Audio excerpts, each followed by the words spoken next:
Of course, I watched the first one, and now I've seen it many, many times.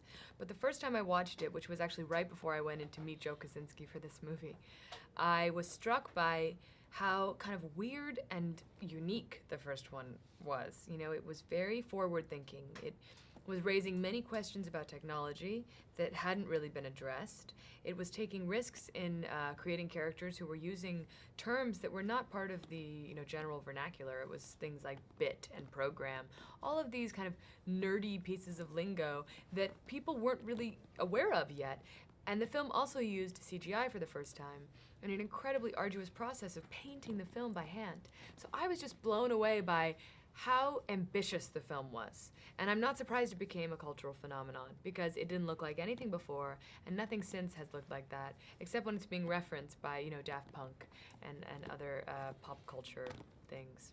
That's a Daft Punk beat, I love it. That's Yeah. not because I'm French, but I really love Yeah. it. Oh, well, Daft Punk doing the score for this movie was such a cool thing, such an honor.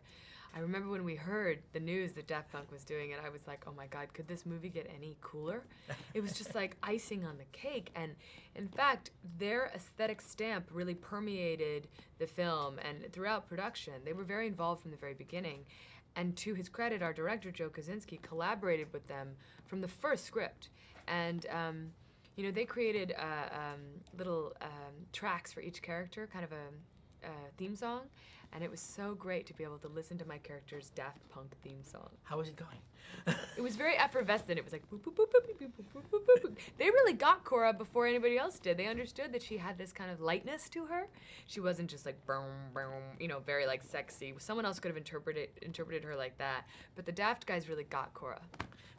Was it your idea to get her hair not so straight and a little bit off, like the character? Yeah, we wanted asymmetry. We wanted her to be imperfect. She's got qualities that none of the other programs in the Tron world have. And she's not organic by any means, but she's got a little bit more natural features and a little bit natural,